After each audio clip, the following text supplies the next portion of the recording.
किस बेस पे आप कह रहे हैं कि वो डिस्गस्टिंग एक्ट है?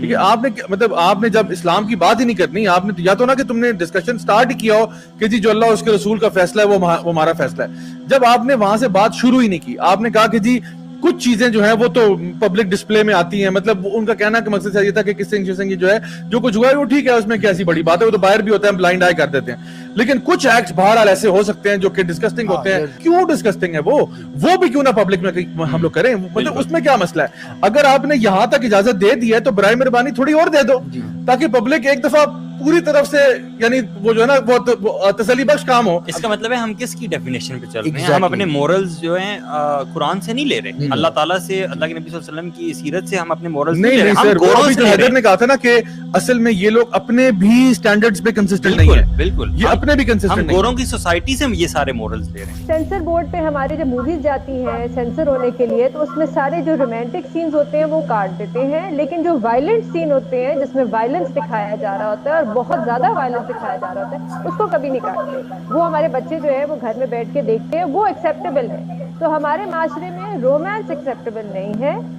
लेकिन वायलेंस एक्सेप्टेबल है, तशद्दुद एक्सेप्टेबल है, और वो घर का मामला है। और मैं हैरान हूँ कि ये सो कॉल्ड एक्सपर्ट्स बिठाए हैं इन्होंने इस पैनल पे, और सारे के सारे अगर आप इन सब की बातें सुने तो इनका जो मेन पॉइंट है ना वो यही है। हालांकि इसलिए इसको रॉन्ग को भी मत रोको। मैं हैरान हूँ, these are so called experts। ये वो फुफी जान वाला आर्गुमेंट है, पता कौन सा फुफी जान वाला, कि बेटा अगर तुमने नमाज नहीं पढ़नी ना तो हिजाब करने का कोई फायदा नहीं। ये वो वाले आर्गुमेंट है। असल में मसला ये है कि जब आप अपने आप को आइडेंटिफाई नहीं कर रहे हो कि यार आप हो कौन, कहाँ से आए हो, आप यहूदी हो, क्रिश्चियन हो, हिंदू हो, आतिश परस्त हो, आप एथियस्ट हो, आपका मजहब क्या है, आपके मोरल्स क्या हैं, आपका एंकर क्या है, कहाँ से आप मोरल्स लेते हो भाई? मेरे ख्याल है हर एंकर को चाहिए कि वो सबसे पहले आके बता दिया करे कि जी मैं एज ए मुसलमान बात कर रहा हूँ, ठीक है, या मैं इस वक्त एथियस्ट होके बात कर रहा हूँ, मैं अल्लाह को बीच में नहीं लाना चाहता। तो ताकि हम ऑडियंस को ना क्लियर हो जाए कि यार ये किस पॉइंट ऑफ व्यू से बंदा आ रहा है। बिकॉज एक तरफ आप ये शो कर रहे हैं कि जी हम तो मुसलमान हैं, हम तो फलां हैं, लेकिन दूसरी तरफ आपका जो नैरेटिव आ रहा है वो बिल्कुल एंटी इस्लामिक है। यही जो तबका सारा का सारा ये वाली बात अभी कर रहा है ना कि इनको जो करने की, इनको इजाजत है, जो मर्जी करें, वो उनकी अपनी मर्जी, उनका अपना पर्सनल स्पेस है, वो जो मर्जी करें। ये वही तबका है सारा का सारा जो कि इस बात पे शोर मचा रहा था कि अगर कोई मर्द राह चलती औरत को देख के अपने प्राइवेट पार्ट्स को टच करता है तो that is harassment and he should be imprisoned, and we totally agree with it. बिल्कुल ठीक बात है। अगर he is touching his private parts and you are saying that is harassment towards you, तो अगर कोई बंदा बच्चों के सामने बैठ के they are engaging in not in, जैसे आप कहते हैं ना कि पीडीए कहते हैं, this is not public display of affection, this is actually intimacy, ये फोरप्ले हो रहा है यहाँ पे, और आप हमें कह रहे हैं कि जी दिस इज क्या कहते हैं public display of affection again in context of Islam and Pakistan. हम अगर पाकिस्तान को जरा थोड़ा सा निकाल दें इस पूरे मामले से, अगर हम बाहर जाकर देखें तो ये पब्लिक डिस्प्ले ऑफ अफेक्शन ये मोस्टली जगह पर हो रहा होता है, and we just turn a blind eye towards it. It doesn't matter to anybody कि लोग क्या कर रहे हैं। If you travel around the world, और हम सब में से हर एक ने ट्रैवलिंग की है, तो इतना अंदाज़ा तो हर एक को होगा कि क्या हो रहा है। पहली बात मैंने पहले कहा है, माइंड योर ओन बिजनेस। दूसरी बात, at Rome do as the Romans do, वो पाकिस्तान फैक्टर जिस पे बात हो रही। तीसरा, एतराज करने वाले अगर यही फने खान किसी मगरबी मुआशरे में होते तो क्या कर लेते? ऑब्सोनिटी की भी अपनी अपनी डेफिनेशंस हैं। मेरी नज़र में ऑब्सोनिटी कुछ और है, आपकी नज़र में कुछ और हो सकती है, किसी और की नज़र में कुछ और हो सकती है। वैसे ही हमारा रिएक्शन भी होता है।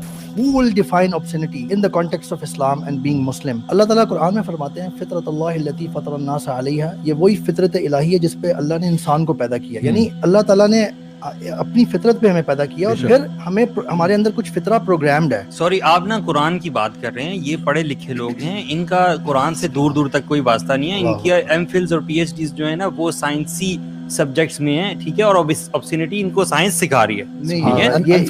आप समझ रहे हैं बात? आप बात कर रहे हैं कुरान की, भाई उसके लिए जो है आपको टाइम निकालना पड़ता है, पढ़ना पड़ता है। बात सही है, मैं आपका बिल्कुल क्रिटिक ले लिया, ये आपकी बात बिल्कुल दुरुस्त है, लेकिन इनको फिर अपने फील्ड में तो अच्छा होना चाहिए ना। अपनी फील्ड में भी नहीं है ना, अच्छे नहीं है, साइंस भी नहीं आती है, simply sit on a table and just talk. लेकिन फ्रीडम ऑफ एक्सप्रेशन के ऊपर बाहर के ममालिक के अंदर भी बहुत सारे कदगन लगे हुए हैं कि these are the boundaries You cannot go beyond this.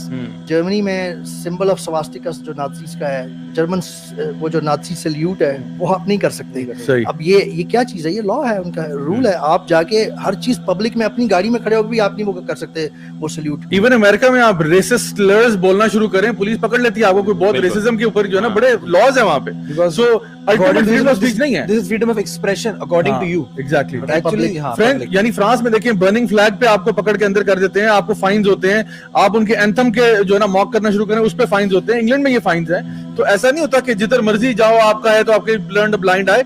हर जगह पे कोई ना कोई कवानीन होते हैं। हमारा सिर्फ कहना ये है कि हमारा दीन हमें अल्लाह ताला का कानून बताता है, वो ये है, ठीक है, जो सबसे बेस्ट है। आप किस कानून पे चलना चाहते हैं ये आप बताएं जरा पहले, ठीक है ना? पहले तो ये क्लैरिफाई करें। तो हम कहते हैं जो अल्लाह का कानून है वो सबसे बेस्ट है and we should follow that. हम हैं मुनाफकत के समंदर की मछलियां, बैठ जाते हैं दावे करने। ये मादर पिदर वगैरह ये टर्मिनोलॉजी बहुत पीछे रह गई है। ट्रांसह्यूमन्स आ रहे हैं इन इश्यूज को, शराब, शबाब, हिजाब, बस। अब उनने उसको कहा क्या नहीं कि मादर पितर आजाद क्या होता है, उन्होंने तुम्हारे मादर पितर उल्टे लटका दिए। और फिर देखिए इनका वही आर्गुमेंट जो बार बार उनकी एक टेप है ना, एक ब्रोकन रिकॉर्ड बार बार चलता रहता है। फिर वही कश्मीर फिलिस्तीन, मतलब ऐसे जब वर्ड्स बोलना शुरू कर दो, रैंडम वर्ड्स, कश्मीर फिलिस्तीन, और ऊंचा बोलो, बदतमीजी से बोलो और बीच में एक दो गालियां भी दे दो मीनिंग तरीके से, अगले बंदे का मजाक उड़ा के। तो this will make sense. Basically इनका आर्गुमेंट वो है कि वेस्ट तुम्हारे से टेक्नोलॉजी में आ गया, ठीक है ना? बेसिकली इनका आर्गुमेंट क्या है, इसी सारी जो उन्होंने वर्ड्स फेंके ना, मैं इनको कनेक्टिंग द डॉट्स करके जुमला बना रहा हूँ। ये बेसिकली कहना ये चाह रहे हैं कि वेस्ट देखो तुमसे टेक्नोलॉजी में कितना आगे निकल गया, टेक्नोलॉजी में आगे निकल गया, अब तुम भी उसी की तरह बनो in order for you to find success. ये कह रहे हैं, और कह रहे हैं कि शराब, शबाब और हिजाब, बस इसमें गुम हो गए तुम सारे, ठीक है? मतलब कि सोशल एथिकल वैल्यूज भाड़ में गई तुम्हारी, ठीक है? टेक्नोलॉजिकल एडवांसमेंट्स, आपको पता है बिल्कुल 100% यही आर्गुमेंट फिरौन ने दी थी। सूरह ज़ुखरुफ में अल्लाह ताला बयान करते हैं कि मूसा अलैहिस्सलाम को उसने कहा था कि भाई मेरे तो पांव के नीचे से दरिया बहते हैं, मेरे पास तो ये है वो है, मालूम होता है अगर मूसा हक पे होता इसके पास पैसे ना होते, ये इतना गरीब क्यों है? लेकिन अल्लाह सुब्हानहू तआला ने बता दिया कि मूसा के पास जो वो तेरे पास नहीं है, वो हिदायत है। सो आपकी सक्सेस का क्राइटेरिया जो है ना, एक होती है प्रोग्रेस जो आप कहते हो टेक्नोलॉजिकल एडवांसमेंट, हम मुसलमान उसके खिलाफ नहीं है। आप इस्लामिक गोल्डन एज उठा के देखें, यू विल फाइंड कि इस्लामिक यानी कितनी एडवांसमेंट हुई है, और इसी इस्लामिक गोल्डन एज की बेसिस पे इनलाइटनमेंट एरा भी आया है और सब कुछ आया। तो हम लोग साइंस के खिलाफ नहीं है, लेकिन कभी भी आप मुआशरे के अंदर दो तरीकों से एक मुआशरा प्रोग्रेस करता है। एक होता है जो मुआशरा साइंस एंड टेक्नोलॉजी में प्रोग्रेस करता है, और एक होता है एथिक्स मोरालिटी में प्रोग्रेस करता है, ठीक है? दो किस्म की प्रोग्रेस है। सो वेस्ट जो है वो साइंस एंड टेक्नोलॉजी में आ गया, बड़ी शानदार बिल्डिंग्स हैं, सड़कें बड़ी अच्छी हैं, बड़े बड़े माशाल्लाह ग्लास के टावर बने हुए हैं, और आईफोन वहां से आ रहे हैं, डिफरेंट वहां से डिवाइसेस आ रही हैं, सब कुछ आ रहा है, well very good fantastic.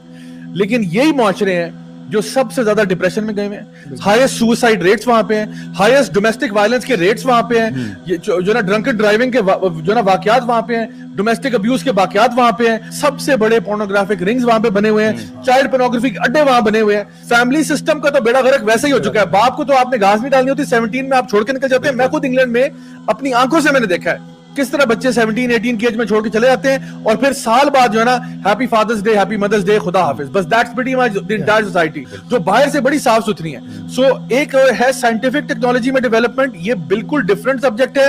Ethics morality is a different subject. Just because एक बंदा साइंसदान है तो क्या इस्लाम भी वही बताएगा आपको? नहीं बताएगा। इस्लाम के लिए, एथिक्स के लिए, मोरालिटी के लिए आपको उनके एक्सपर्ट चाहिए, साइंस के लिए आपको साइंस के एक्सपर्ट चाहिए। Don't mix the two together.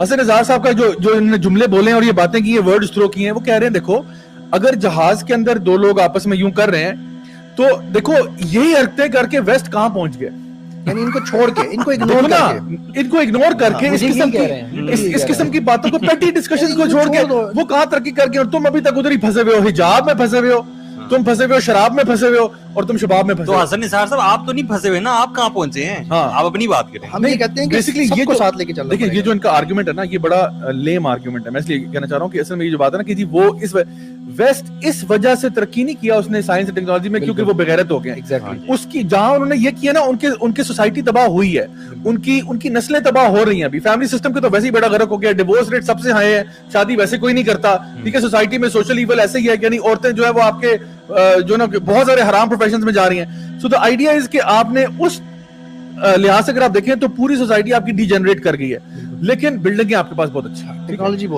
बहुत अच्छी है, रॉकेट बन गए हैं, ये हो गया, सैटेलाइट बन गई है, लेकिन सोसाइटी आपकी क्रम्बल कर गई और इसी के ऊपर इनकी पूरी सोसाइटी कोलैप्स कर जाएगी। ये मैं आपको पहले बता दूं, मुआशरा तरक्की कर ही नहीं सकता। विल डुरैंट की किताब है जिसमें उसने ये बात लिखी है कि सोसाइटीज जो है ना वो अपने मॉरल एथिकल वैल्यूज की वजह से कोलैप्स करती हैं। और ये गोरा हिस्टोरियन है जो कह रहा है कि basically because of moral decline societies का राइज एंड फॉल होता है। मैं आपको एक पिक्चर पेंट करता हूं जो इस वक्त यूरोप की एक आम पिक्चर है। वो पिक्चर ये है कि आप पैदा होते हैं, आप एक इंस्टीट्यूशन में पैदा होते हैं, ठीक है, you are born in a hospital. उसके बाद आपको इंस्टीट्यूशन जो है ना वो फार्मास्यूटिकल इंडस्ट्री जो है वो आपको टीके लगाती है, आप वैक्सीनेट होते हैं। उसके बाद आप डे केयर के इंस्टीट्यूशन में जाते हैं, उसके बाद आप वहां से निकल के स्कूल के इंस्टीट्यूशन, कॉर्पोरेट इंस्टीट्यूशन में जाते हैं, उसके बाद आप जो ना कॉलेज में जाते हैं, फिर आप यूनिवर्सिटी में जाते हैं, फिर आप अपने हाथ फैलाते हुए किसी इंस्टीट्यूशन से कहते हैं कि मुझे नौकरी दे दो। उस नौकरी में आप 30, 35, 40 साल लगाते हैं। उसके बाद आप एक इंस्टीट्यूशन में चले जाते हैं जिसको ओल्ड एज होम कहते हैं, क्योंकि आपके बच्चे जो थे वो 17-18 साल की उम्र में आपको छोड़ के जा चुके हैं और वो अपने लाइफ को फॉलो करना चाहते हैं, बिकॉज उनको पता है ये जिंदगी सिर्फ है हमारे लिए, बस जन्नत जहन्नम किसी ने नहीं देखी, जो कुछ करना है वो यहाँ करना है, वो इस लाइफ पे चल रहे हैं। और फिर आप ओल्ड एज होम में जाते हैं या अपने ही अपार्टमेंट में आप बेचारे अकेले मर जाते हैं और आपकी लाश वहां पे 3 दिन तक गलती सड़ती रहती है, जब तक कि नेबर्स को पता चलता है और नेबर्स आके कहते हैं कि जी यहाँ से बदबू बहुत आ रही है। वो आपको निकालते हैं, आपको क्रीमेट कर देते हैं या वो, और आपका आखिरी जो है ना कोई 10,000 रुपया जो है ना $10,000 उसमें भी लग जाता है और आपको फ्यूनरल भी जो है ना वो स्टेट देती है। यानी you are born into corporate institutes and you die on corporate institutes and the human value is gone. यानी वो जो हम चीजें एंजॉय करते हैं यहाँ पे कि जी फैमिली होती है, यूनिट होती है, मामू खाला पुप्पो वगैरह, वो सारा सारा फैब्रिक जो है वो इज इक्वल टू जीरो कर दिया। Is this success? No, this is a very sad life. गोरा खुद अभी जो है ना वो इस बात से तंग आया हुआ है कि यार it's a very sad existence. This is the sad reality of the West. मैं कोई ऐसा बंदा नहीं हूं जो सारी उम्र पाकिस्तान में रहा। I've lived in the UK, I've lived in Australia, I've seen how things are. बाकी कंट्रीज में भी बहुत मैं ट्रैवल किया, मैंने देखा है कि वहां पे एक्चुअली लाइफ में क्या हो रहा होता है, वहां पे लाइफ कितनी टफ है। ठीक है, आपने इंफ्रास्ट्रक्चर बड़ा प्यारा बना दिया, वो भी कॉर्पोरेशंस ने बनाया, लेकिन at the end of the day आप हर इंडिविजुअल का लाइफ देखो वो क्या है। सबसे ज्यादा एंटी डिप्रेसेंट किस मुल्क में मिलते हैं?